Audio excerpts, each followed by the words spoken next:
네, 안녕하세요. 김일호입니다. 아침에 제가 프론트 때 소개를 드렸는데요. 저 솔루션 아키텍트 매니저를 하고 있고요. 게이밍 팀 일을 하고 있습니다. 이번 세션 주제는 클라우드 네이티브 온 AWS인데요. 그 세상에 좀 부러운 사람들 있잖아요. 잉글리시 네이티브 스피커라고 영어 잘하시는 분들, 네이티브 스피커분들 부러운데, 클라우드 네이티브는 비슷합니다. 그러니까 클라우드에 맞게 쓰는 것, 그다음에 약간 전통적인 방식으로 운영하거나 개발하거나 사용하던 어플리케이션이든 게임 서비스든 그런 것들을 좀 더 클라우드에 적합하게 사용하는 방식이 뭘까라는 부분에 대해서 고민해보는 게 이제 클라우드 네이티브입니다. 그래서 클라우드 네이티브 아마 검색하시면 구글 검색하시면 엄청나게 많이 나와요. 그래서 뭐 협회도 있고 막 그것만 가지고 토의하는 데도 있고 이렇게 하는 게 클라우드 네이티브다, 이렇게 하는 게 클라우드 네이티브다 하는 여러 가지 그런 의견들도 많이 있고요. 네, 일단 한번 제가 생각해보는 몇 가지 그런 방향에 대해서 오늘 의견을 공유하는 시간이라고 보시면 되고요. 편안하게 들어주시면 될 것 같습니다.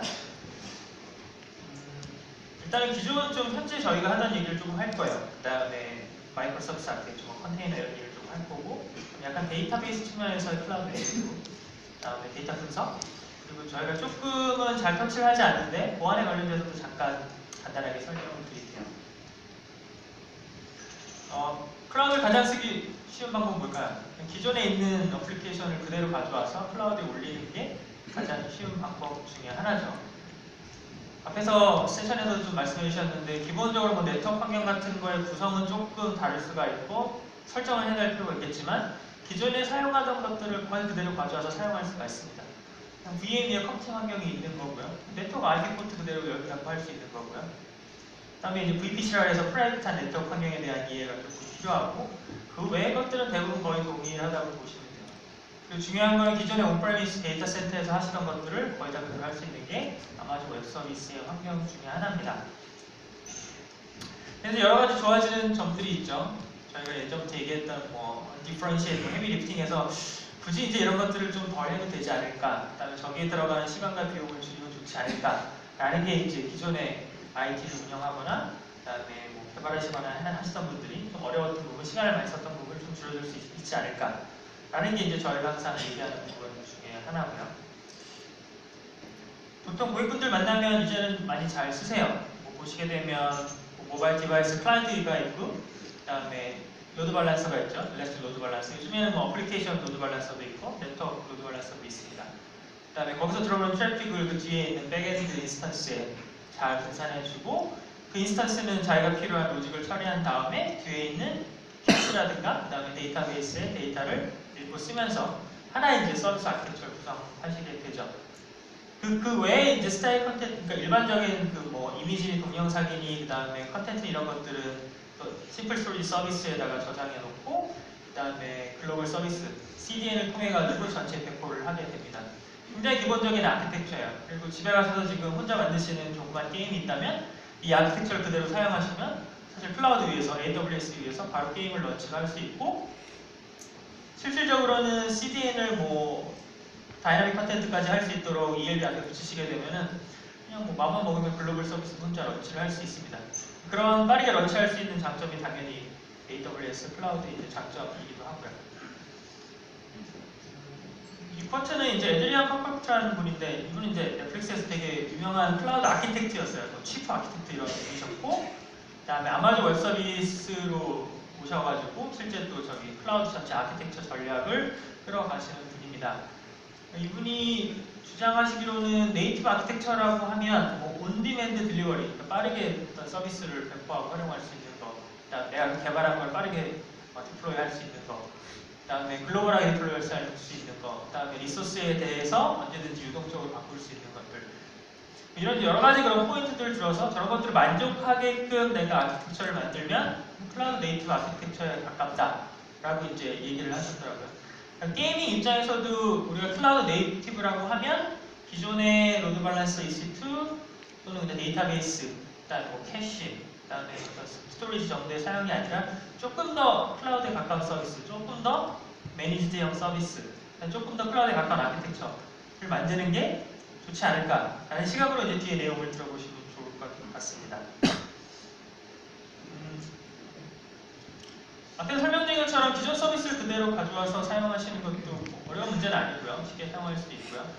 근데 이제 우리가 정말로 비용을 잘 들이면서 쓰고 있느냐, 그 다음에 우리가 정말로 EC2 인스턴스를 굉장히 효율적으로 사용할 수 있느냐, 그리고 효율적으로 사용하려고 봤더니 매뉴얼에다 작업을 하고 있다던가 자동화를 할 수 없느냐, 여러 가지 아이디어가 있을 것 같은데요.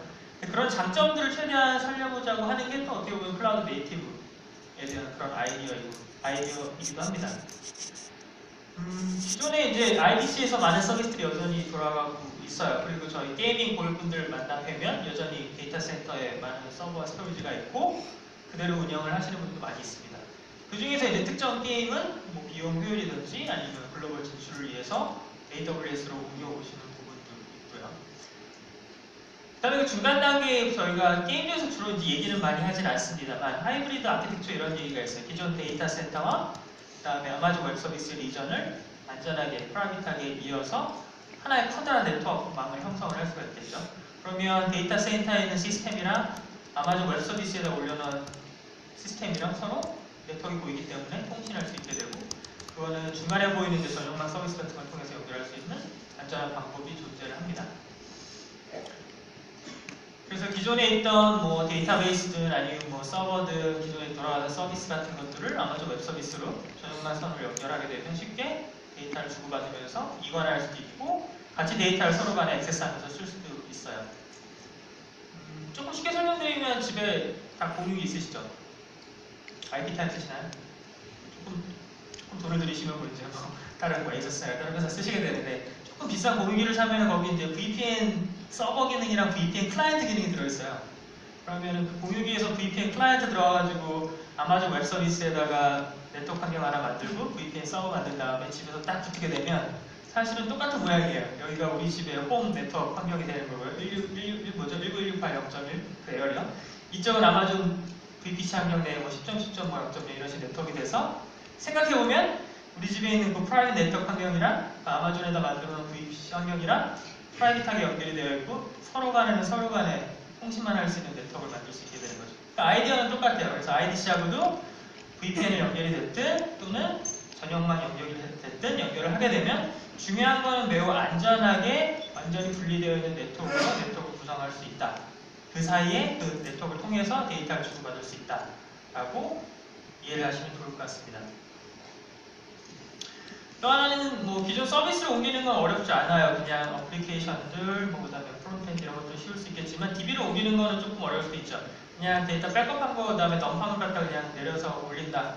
오프라인으로 이러면 뭐 쉬울 수 있겠지만 기존에 운영되는 DB 같은 경우에는 아까 잠깐 그 앞에서 키노트 때 설명드렸던 뭐 데이터 마이그레이션 서비스라든가 그다음에 상용 DB라고 하면 그 각종 DB가 가지고 있는 데이터 복제 기능들을 이용해서 저 중간에 연결된 네트워크를 타고 기존의 데이터 센터에서 아마존 웹 서비스 쪽으로 데이터를 빠르게 이관할 수도 있게 됩니다.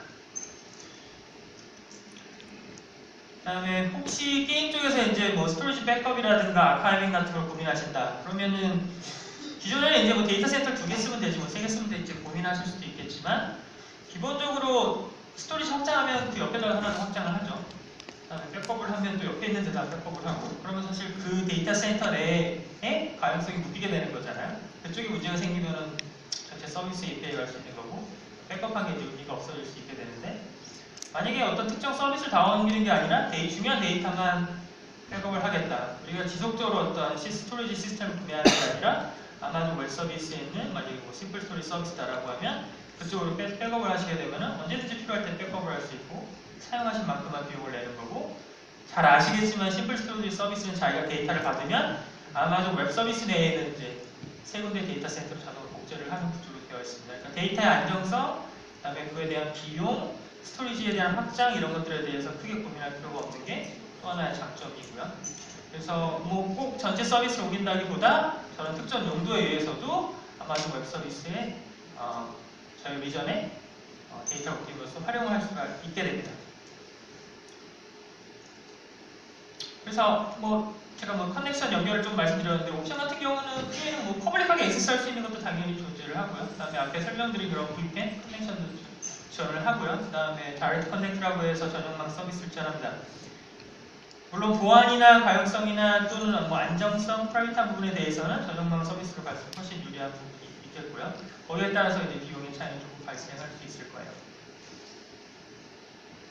저희 그 인터넷에서 AWS 뭐 게이밍 아키텍처, 뭐 다이아그램 이런 거 검색하시면 가장 나오는 아키텍처 그림 중에 하나입니다. 그래서 보시게 되면은 좀 비동기 온라인 게임용 아키텍처라고 되어 있는데요. 뭐 정답은 알 수 있어요. 왜냐하면 다양하게 변형해서 사용할 수 있기 때문에.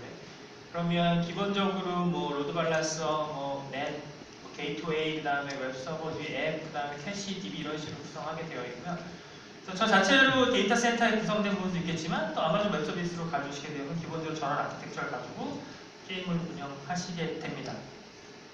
네, 하지만 좀 고민해볼 필요가 있겠죠. 물론 이중화 같은 것도 할 수 있고 뭐 필요하시면 뭐 에이지가 많으면 삼중화를 할 수 있게 되는데 어쨌든 뭐 네트워크에 대해서 어떻게 우리가 가용성을 보장할지, 그 다음에 어떤 인스턴스 혹시 이슈가 생기면 그런 걸 빠르게 보완하는 부분, 그 다음에 ELB 스케일링에 대해서 대비하는 부분, 이런 것들 여러 가지 이제 고민할 필요도 조금 운영에 대해서 고민할 필요는 있어요. 앞에서 이제 넥슨에서 밝혀주신 분도 우리가 AWS에 여러 가지 굉장히 많은 장점들이 있지만 또 운영 측면에서도 같이 잘 알고 고민하고 잘 써야 될 필요도 있잖아요.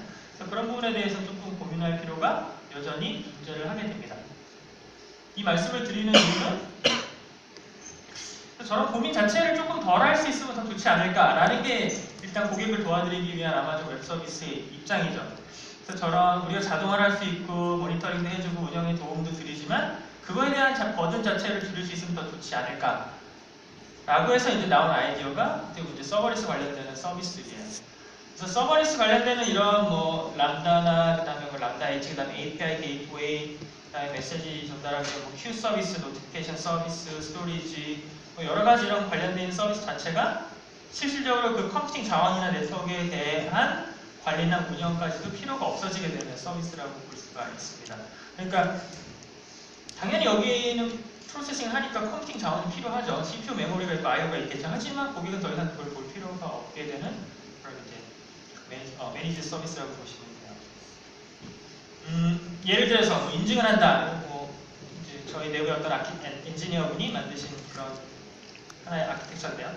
API 게이트웨이, 기존에 API 서버 만드셔야 되잖아요. 2대 할까, 3대 할까, 4대 할까, 뭐 로드 밸런싱 어떻게 하지 고민하셔야 되는데 API 게이트웨이라는 서비스를 저희가 만들어놔서 필요하시면 API 인터페이스에 대한 걸 정의하시고 그대로 활용하실 수 있는 매니지 서비스, 서버리 서비스가 되는 거고요. 람다를 굉장히 많이 들어보셨죠? 저희 행사할 때 항상 말씀드리고 아마존 행사에서 많이 말씀드리는데 기본적으로 이제 고객분들이 만든 코드를 람다라는 서비스에 올리게 되면 그 코드를 실행해주고 끝나게 되는 서비스입니다. 그 밑에 무슨 인스턴스인지, 무슨 컨테이너인지, 어떤 환경인지 고민할 필요가 없어요. 만들어진 코드가 뭐 자바면 자바, 아니면 다른 랭귀지면 랭귀지 이런 것들 만들어서 올리게 되면 람다는 특정한 이벤트가 있거나 자기가 원하는 시간에, 설정된 시간에 그걸 한번 실행해주고 끝나게 됩니다. 컴퓨팅이라는 게 아직까지 보이지가 않죠. 필요가 없게 되는 거죠. 그 다음에 뒤에 뭐 커버니터 같은 서비스는 이제 인증 관련되는 서비스예요. 왜냐하면 모든 게임사는 다 인증서가 있을 거예요.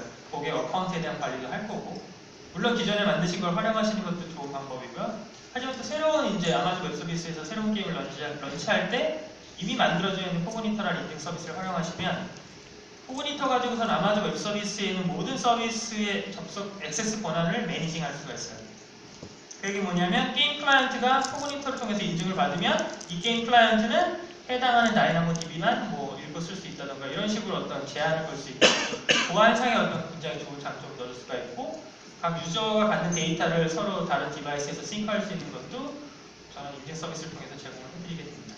그래서 간단한 인증 과정을 EC2 없이요. 그 다음에 데이터베이스 없이 구현할 수 있는 아키텍처라고 보시면 됩니다. 좀 더 어떻게 보면 서버리스 환경, 좀 더 클라우드 네이티브에 가깝다고 보시면 됩니다. 이건 이제 뭐 서로가 이제 선물을 주고받는 것 같아요. 보면 이제 뭐 A라는 사용자가 B라는 사용자한테 아이템도 보낼 수 있고, 뭐 선물도 줄 수 있고, 그런 거 이렇게 프렌드십도 올라가고 이런 거 게임이 많이 존재하죠. 보시게 되면 뭐 이쪽 위에 있는 게임 유저가 뭐 메시지를 보내고 그 메시지를 노티피케이션 서비스가 받고 전달하기 전에 람다한테 알려요. 메시지가 들어왔다고. 자동으로 람다에 있는 함수가 실행이 됩니다. 실행해서 해당 메시지를 뭐 이제 데이터베이스, 다이나모DB 같은 데 저장하고 그런 다음에 그 메시지를 전달하기 위해서 다른 람다, 전달할 수 있는 람다를 호출하고 큐에다 넣으면 그 메시지를 받는 하나의 유저나 여러 유저는 그 해당하는 큐에 들어온 메시지를 가지고 와서 본다던가 할 수 있게 되죠. 이제 메시지가 선물이라면 선물 아이템이 전달되는 거고요. 여기도 EC2는 없죠. 보시게 되면 다 그냥 이미 만들어져 있는 서비스를 활용해서 게임 내에서 내가 구현하고자 하는 그런 아이템이나 선물을 줄 수 있는 것들을 구현을 할 수 있게 되고, 그러면 저 서비스 중에 문제가 되면 어떡할까요? 라고 생각하실 텐데, 여기 있는 뭐 Q라든지 SNS 이런 서비스 같은 경우는 단일 서비스가 아니에요. 그 안에 저희가 이미 다 분산 환경을 만들어 놨기 때문에 그냥 서비스 하나가 문제가 된다고 서비스가 사용할 수 없다거나 하는 것들이 거의 발생하지 않습니다. 그 다음에 뭐 이건 앞에서 있는 아키텍처 약간 변형은 아니고 이제 초기겠네요. 사용자가 처음 들어왔을 때 사용자에 대한 인증을 끝내고 그 사용자를 위한 큐를 만드는 거죠. 그래서 사용자 100명이면 큐를 100개를 만들어야 되나? 그건 이제 관리하기 나름일 거예요. 뭐 100유저가 하나의 큐를 쓸 수 있을 거고 뭐 여러 가지 방법이 있겠지만, 여기서 말씀드리고자 하는 거는 특정 새로운 게임 유저가 들어왔을 때 큐가 더 필요하다면 인증 다음에 해당하는 큐를 만들고 그걸 등록하고 하는 식으로 서버리스 환경에서 우리가 사용할 수 있는 서비스도 유동성 있게, 플렉서블하게 늘렸다 줄였다 하면서 사용할 수 있다라는 게 포인트라고 보시면 됩니다. 뒤에 말씀드릴 거는 이제 컨테이너 얘기인데, 뭐 컨테이너 자체는 더 설명을 안 드려도 될 것 같아요. 왜냐하면 요즘에는 이제 컨테이너라는 게 대부분 흔하게 얘기가 되고 다 아는 기술이 됐기 때문에, 굉장히 옛날에는 오래전에 IT 시작할 때 커다란 서버가 있었죠. 뭐 메인프레임 있고 뭐 유닉스 서버 이런 거 있었고, 그 당시에 이제 커다란 서버를 이렇게 나눠서 쓰는 뭐 하드웨어 파티션이라고 해서 시스템을 두 개로 분리하고 세 개로 분리하는 게 있었고, 그런 다음에 이제 뭐 가상화가 나오면서 뭐 하이퍼바이저가 생기고 뭐 하이퍼바이저 위에다가 VM이 올라가고 이런 것들이 이제 쭉 진행되어 와서 지금은 이제 클라우드 환경이 됐는데, 그 다음에 이제 좀 더 효율적으로 컴퓨팅 자원을 활용하자라는 게 컨테이너에 대한 아이디어죠. 그래서 VM은 단일 OS가 올라가지만 단일 운영체제 위에 여러 운영 환경, 여러 OS 환경을 독립적으로 구현할 수 있는 게 컨테이너라는 기능은 아마 여기 계신 분들은 다 잘 이해를 하고 계실 겁니다. 그래서 아마도 웹서비스는 이미 이런 컨테이너 서비스를 활용할 수 있도록 저희가 관리해드리는 일렉스틱 컨테이너 서비스라고 ECS라고 부르는 서비스가 존재를 하고요. 그래서 기존의 컴퓨팅 위에다가 컨테이너를 디플로이하기 위한 환경과 관리, 운영 환경을 직접 만들고 그걸 고민하시는 게 아니라 컨테이너에 대한 이미지, 그 안에 돌릴 소프트웨어, 구성, 라이브러리 만들어서 이미지를 만들어 놓으면 ECS라는 서비스를 올려드리게 되면 저희가 거기에서 컨테이너가 운영되는 그 환경 자체를 관리를 해드리고요. 그 다음에 업무가 여러 개잖아요. 그러면 컨테이너 이미지 A, B, C, D 있으면 각각의 업무별로 타스크란 걸 이용해서 나누고 스케줄링해서 자원도 관리하면서 운영을 해드리게 됩니다. 예를 들어서 뭐 이제 컴퓨팅이 하나 죽었다라고 하면 필요한 자원이 부족하니까 저희가 새로운 걸 만들어서 자동으로 붙여주기도 하고요. 이런 것들을 쉽게 구현할 수 있게 만들어 놓은 게 일렉스틱 컨테이너 서비스라고 보시면 됩니다. 앞에서는 이제 컴퓨팅 자원 얘기를 조금 하다가 그 다음에 컴퓨팅 자원 얘기를 좀 안 했죠. 서버리스 얘기를 하면서. 그러다가 다시 또 컴퓨팅 자원 얘기가 나왔는데 어쨌든 컨테이너 얘기했고, 그 다음에 저희 같은 경우에는 이제 그 ECS라는 서비스는 이런 것들을 오케스트레이션이라고 하는데, 고객분들이 굳이 인스턴스에 대해서 신경을 안 쓰더라도 컨테이너 이미지, 그 다음에 컨테이너 이미지에 올라가 있는 일들, 그런 것들을 정의해서 관리를 해주시게 되면은 저희 쪽에서 그걸 다 관리를 해드리게 이제 앞에서 설명드린 ECS 서비스입니다. 구체적으로 아키텍처는 뭐 이런 그림이 되는 거고요. 그 다음에 각각의 이제 뭐 컨테이너 같은 경우에는 밑에 보시는 것처럼 각각의 여러 가형 영역에 나눠서 배포를 하고 서로 통신할 수 있기 때문에 안정적인 아키텍처를 만들고 디플로이하는 것도 선택만으로 쉽게 할 수가 있게 됩니다.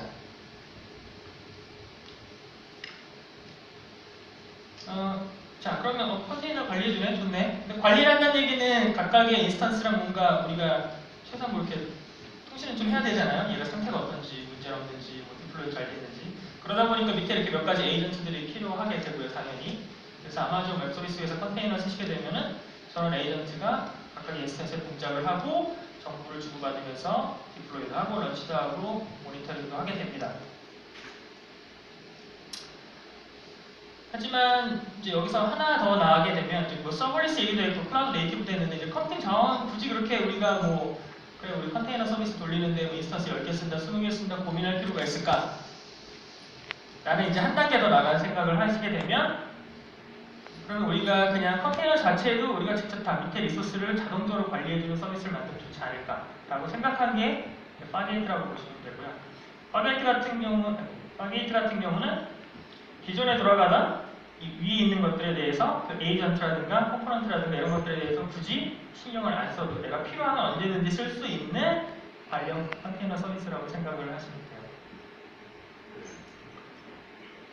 그 다음은 이제 많이 들어보시는 쿠버네티스입니다. 보시게 되면 굉장히 요즘에 많이 쓰고 있고요. 그리고 여기 보시는 것처럼 장점이 많이 있죠. 오픈소스 베이스에서 기능이 굉장히 빠르게 추가되고 있고요.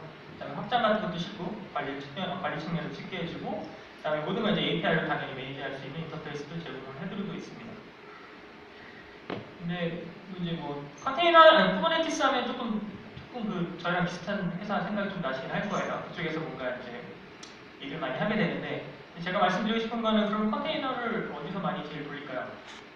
라는 이제 질문을 하면 실질적으로 고객분들은 컨테이너 쿠버네티스를, 그러면 실제로 고객분들은 아마존 웹 서비스에서 굉장히 많은 대부분의 컨테이너 서비스를 쓰고 계십니다. 어차피 컨테이너에 대한 서비스, 다른 쿠버네티스 같은 거는 좀 관리하는 소프트웨어거든요. 그러면 이런 것들에 대해서는 아마존 웹 서비스 위에서 직접적으로 쿠버네티스 통해서 컨테이너 업로드를 관리를 하고 있습니다. 57%라는 숫자가 나와 있는데요. 그러면 또 한 가지는 그러면은 쿠버네티스는 고객이 직접 운영을 하시고 관리를 해야 된다. 그런 측면이 있겠죠. 이거 어쨌든 소프트웨어잖아요. 관리 소프트웨어. 설정이 필요한 거고 관리가 필요하게 됩니다. 이런 것들을 좀 더 쉽게 해줄 수 있지 않을까라고 생각한 게 아마존에서 나온 일러스틱 쿠버네티스 서비스라고 보시면 돼요. 이 케이스라고 얘기를 하는데요. 기존에 컨테이너 관련된 이제 그걸 운영하실 때 쿠버네티스를 직접 설치하고 관리하는 게 아니라 저희가 그런 환경을 다 만들어놨다고 보시면 됩니다. 기존에는 직접 이제 클러스터를 구성하고 운영하고 해야 되는 것들에 대해서 직접 저희가 쿠버네티스 클러스터를 갖다가 이제 디플로이 해드리는 거고요. 그 외에 컨테이너 이미지를 디플로이하고 관리할 수 있는 부분들을 환경 자체를 기본적으로 만들어드리고 운영해드리는 게 EKS 서비스입니다. 그래서 기본적으로 그냥 컨테이너만 사용하셔도 되고, 그 다음에 쿠버네티스를 이용한 환경도 사용을 하셔도 되고요. 밑에는 잘 모르겠고, 나는 이제 컨테이너 이미지만, 더커 이미지만 빨리 만들어가지고 런치해서 테스트해보고 싶어. 밑에서 그 컨테이너를 수십 개 만들고 확장하는 것들은 아마존 웹 서비스에서 해주면 좋겠어 라고 생각하시는 분들은 파게이트라는 서비스를 체크해보시면 좋을 것 같습니다. 이건 쿠버네티스 클러스터 그림인데요. ETCD 같은 경우는 이제 전체 클러스터 매니징하는 거예요. 그래서 실제 클러스터가 살았는지 죽었는지, 그래서 키 베이스로 매니징하는 서비스인데, 이런 것들을 EC2에서 구성할 수 있게 되는데, 이런 것들을 EKS에서 도와드리게 됩니다. 앞에 오로라 세션이 있었죠. 데이터베이스랑 클라우드 네이티브랑 어떤 관련이 있을까라고 조금 생각을 해봤는데요. 오로라 같은 경우는 앞에서 잘 설명을 해주셨는데, 헤드노드와 그 다음에 스토리지가 분리되어 있는 아키텍처를 가지고 있고, 그 다음에 지금 현재 64TB까지 확장이 가능해요. 그래서 고객분 입장에서는 대량의 데이터를 저장해서 쓸 수 있고, 저장 환경에 대한 고민을 크게 할 필요가 없고요. 그 다음에 리플리카를 최대 15개까지 늘릴 수가 있어요. 마스터노드 하나에. 그래서 굉장히 미드 퍼포먼스가 많이 필요하다라고 했을 경우에는 리플리카를 늘리면서 빠르게 서비스를 확장할 수도 있고, 옆에 있는 부서에서 DB에는 내용을 읽고 싶다. 그러면 리플리카 하나 만들어서 이렇게 되겠죠. 그 다음에 마스터노드에 문제가 생겼을 때 빠르게 저 중에 리플리카 중에 가장 높은 프라이어티를 설정할 수 있는데, 설정을 한 가장 높은 프라이어티를 가진 리플리카 노드가 빠르게 마스터의 일을 테이크오버하면서 이제 고가형성의 아키텍처를 만드실 수가 있습니다. 자, 그러면 오로라랑 클라우드 네이티브랑 무슨 관계가 있을까? 오로라 입장에서는 지금 멀티 마스터라는 거를 프리뷰를 지금 저희가 사실 작년 리인벤트 때 발표를 했죠. 작년에. 그래서 기존에는 마스터 노드가 하나였는데, 이거의 제약을 풀고 이제 리드라이트 할 수 있는 여러 개의 멀티 마스터 노드를 저희가 프리뷰로 지금 제공을 해드리고 있고요.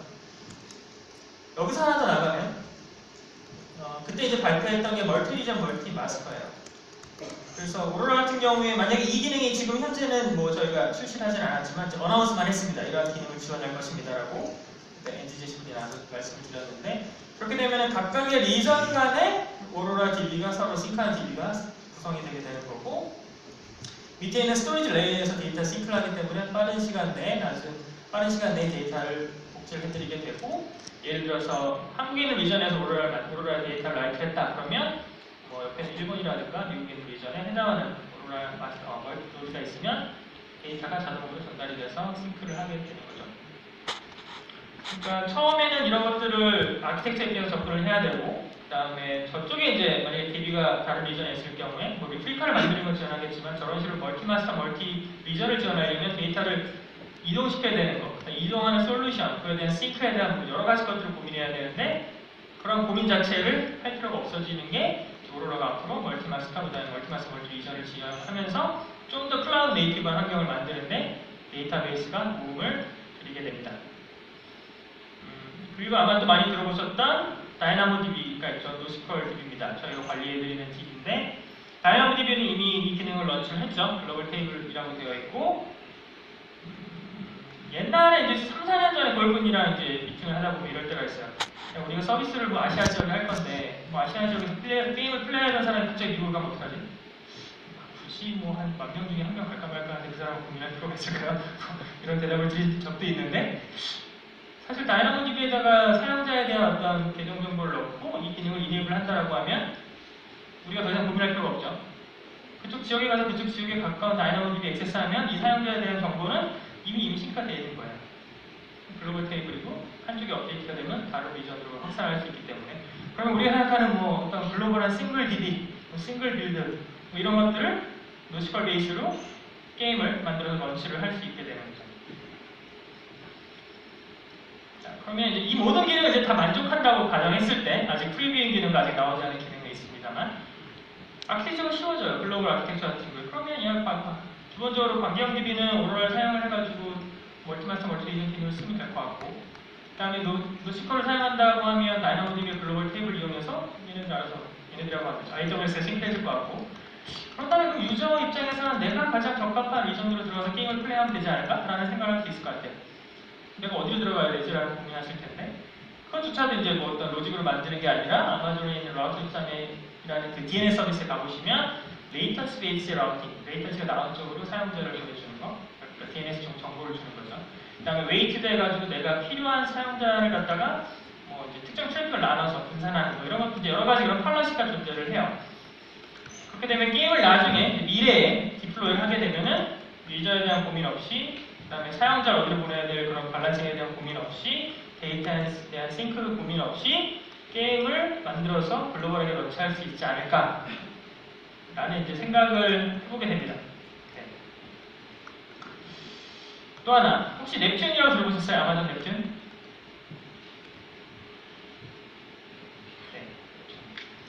넵튠은 관리 저희가 만들어드리는 그래프DB, 아직 그래프DB를 많이 사용하시지는 않을 텐데요. 그래프DB는 기존의 관계형 DB가 아니고요. 그 관계 자체를 하나의 엔티티, 그 다음에 연결, 그 연결 자체에 대한 고려에 대해서 하나의 값을 부여함으로써 말 그대로 이제 그래프처럼 이제 전체 데이터 구조를 가져가는 그런 그래프DB의 어떤 데이터베이스 형식을 말하게 됩니다.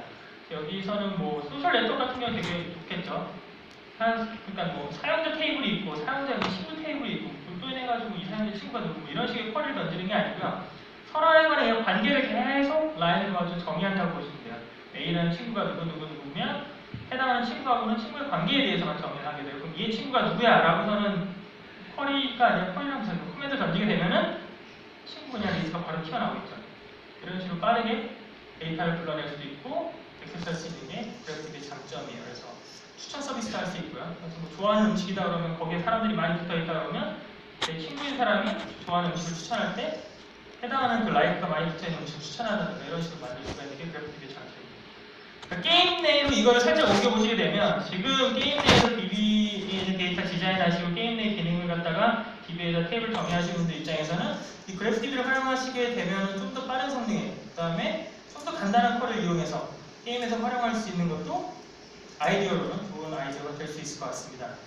이거는 제가 구글링에서 한번 찾아봤던 이미지인데요. 저 게임을 해보진 않았지만 예를 들어서 게임 내 캐릭터, 그 다음에 뭐 장소, 그 다음에 적, 뭐 미션 이런 것들 서로 간의 관계를 정의를 하는 거예요. 그래서 저 자체를 갖다 데이터 저장하고 상태를 불러올 수도 있고 그 다음에 새로운 뭐 장소에 가게 되면 그 장소를 뭐 갖다라는 어떤 DB가 등록이 되는 게 아니라 이 장소에 갖다라는 거에 대한 관계를 설정함으로써 내가 그래프DB 이용해서 데이터가 필요할 때 쉽게 가져올 수 있게 됩니다. 그럼 얼마나 쉬운데 궁금하시죠? 이거는 어떤 몇 명의 이제 사용자 그룹, 사용자 유저가 존재하고 그 유저가 좋아하는 게임을 리스트들을 각각의 엔티티로 정의하고 좋아하는 거에 대한 그냥 관계를 연결하는 그냥 하나의 그룹이에요. 사실은 이거는 저기 GitHub에 갈 수 있는 예제 중에 하나인데, 그러면은 게임 닉네임 중에 스카이워컬이라는 사람이 좋아하는 게임 리스트를 줘라는 게 실제 저 명령어 한 줄이에요. 버텍스 중에서 뭐 게임 중에 스카이워컬 중에서 게임 중에 라이크인 거 가져와라. 그러면은 실제 내가 그 데이터에서 해당하는 저 유저가 좋아하는 게임 리스트를 그대로 저렇게 바로 리턴을 하게 됩니다. 그럼 뭐 DB의 쿼리하고는 다르긴 한데 내가 원하고자 하는 목적의 데이터를 빠르게 액세스할 수 있는 측면에서는 상당히 훌륭한 데이터베이스가 될 수 있습니다.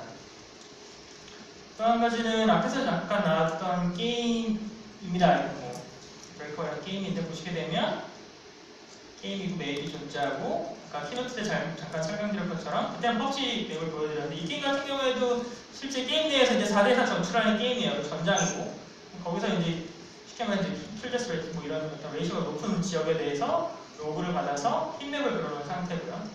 가운데 부분에서 많이 싸움이 일어나죠. 그리고 생각하지 못했지만 모서리 기둥 있는 쪽에서 싸움이 많이 일어나게 되고, 그 다음에 우리가 막 열심히 쌓으라고 디자인해놨던 저 양쪽에 올라와 있는 지역에서는 사실 싸움이 거의 없어요. 뭐 이런 식으로 이제 맵을 디자인한 사람이 의도했던 거랑 전혀 다른 식으로 일어나는 일들, 이런 것들도 분석을 통해 가지고 우리가 알아낼 수 있고 다음 게임에 반영할 수 있게 됩니다. 앞에서 보셨던 거랑 비슷한데요. 그러면 좀 데이터 포맷이 있는데 뭐 이벤트 타입, 그 다음에 뭐 시간, 그 다음에 맵에 대한 위치 이런 것들의 데이터를 전투하다가 볼 때마다 데이터를 갖다가 파일스에다가 데이터를 계속적으로 모아가지고 스토리지에 저장하고 그걸 불러와서 데이터베이스에 저장을 하고 그걸 읽어서 이제 저 화면에다가 비주얼라이저에서 보여주는 게 기본적으로 데이터를 읽어서 저장하는 분석 아키텍처가 되겠죠. 여기서도 말씀드리고 싶은 거는 이 자체도 지금 서버리스 환경이죠. 컴퓨팅이 없어요. 파일리스트, 파이어호스 같은 경우도 이미 데이터를 모을 수 있는 데이터 서비스 만들었고요. 모을 서비스, 저장하는 서비스, 그 다음에 이미 만들어져 있는 여러 가지 쿼리를 던질 수 있는 분석 서비스들이 묶여져 있기 때문에 고객분들은 연결에 대한 설정, 저장할 곳에 대한 설정, 그거에 대한 데이터 형식, 변환, 가져와서 보는 것들에 대해서만 고민하시게 되면 됩니다. 마지막에 이제 보안 디도스라고 되어 있는데요. 이건 약간 좀 보안을 디테일하게 설명드리진 않을게요. 근데 하나 아셔야 되는 거는 기본적으로 아마존은 저희 인프라에 대한 부분들을 관리하고 그 위에 소프트웨어는 고객분들이 관리한다라는 건 아마 다 잘 알고 계실 거예요. 근데 이제 클라우드 네이티브로 가고 서버리스, 그 다음에 뭐 매니지 서비스 쓰시게 되면 이 영역이 점점 넓어져요. 아마존이 만약에 컨테이너 쓰시는 고객분들과 저희 컨테이너 서비스 쓰시게 되면은 컨테이너가 운영되는 환경들에 대해서도 저희 쪽에서 관리를 하게 운영하게 되는 거고요. 저기에 대해서 더 이상 관리하실 필요가 없죠.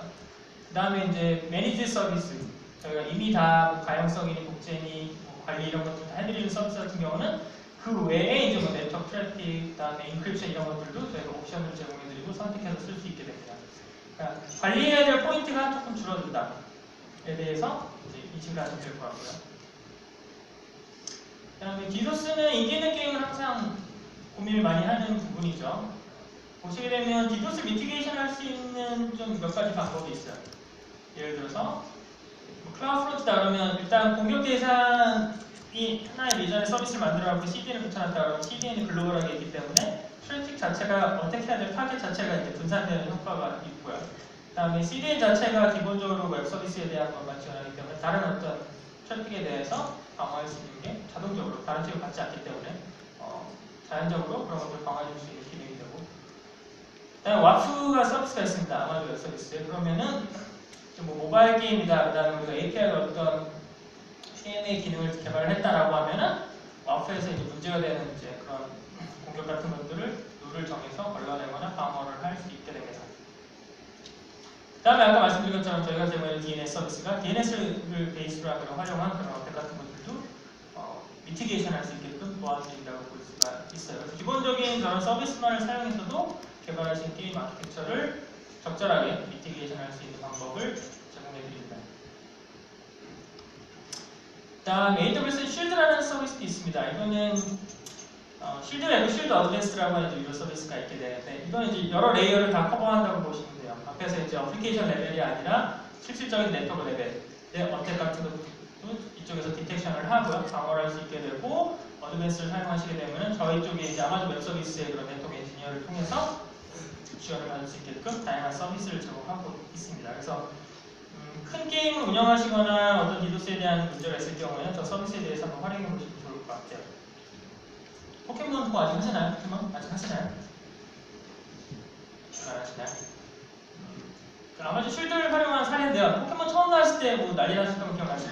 수십만 명, 수천 명 막 뭐죠? 포켓몬 잡으러 몰려다니고 저런 이제 여러 가지 서드파티 앱들이 많이 나왔어요. 그래서 포켓몬이 어디 있다 없다 그래서 여러 가지 정보들 제공해 주는데 실제 이 비즈니스를 하는 게임사 입장에서는 저런 서드파티 정보들 자체, 앱들 자체가 계속 데이터를 긁어가고 스캐닝하고 하기 때문에 어떻게 보면 약간의 보실 수도 있고 뭐 스캐너일 수도 있고 저렇게 계속 리프레시 할 때마다 디도스 어택처럼 들어갈 수도 있고 비즈니스랑 직접적으로 관계가 없는데도 트래픽이 유발하잖아요.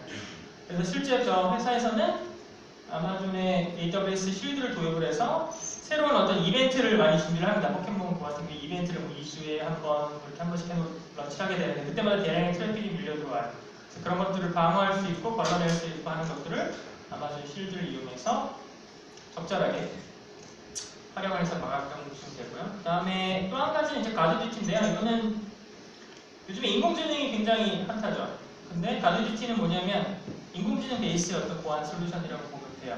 그래서 네트워크상에 어떤 이상한 행동이 발생이 됐다 라고 하면 어떤 조건을 걸어서 한다기보다는 그걸 갖다가 학습을 하고요. 학습의 데이터를 갖다가 야 지금 이 게임 서비스 어떤 네트워크에서 이상한 트래픽이 발생되는 것 같아 라고선 인지를 하고 인지한 거를 고객한테 운영팀한테 알려줘서 해당하는 문제를 해결할 수 있도록 도와드리는 게 가드듀티라는 서비스입니다. 그래서 중요한 서비스 또는 메이저 게임 같은 경우에 이런 걸 이네이블해서 사용하시게 되면 우리가 모르는 사이에 일어나는 여러 가지 보안 사고 같은 것들을 미리 방지를 할 수 있게 됩니다.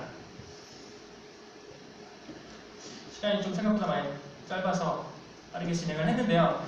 좀 설명을 들어보면 여전히 클라우드 잘 쓰고 계세요. 굉장히 특히 게임국 분들은 제 생각에는 누구보다 아마존 웹 서비스를 잘 사용하시는 고객분들입니다. 근데 조금 이제 다음에 고민해 보셔야 될 거는 우리가 클라우드 네이티브, 서버리스, 마이크로 서비스 아키텍처, 좀 더 좋은 관리형 서비스, 보안 이런 것들을 같이 고민해서 좀 더 아마존 웹 서비스를 더 잘 사용할 수 있게끔 고민해 보시면 좋을 것 같습니다.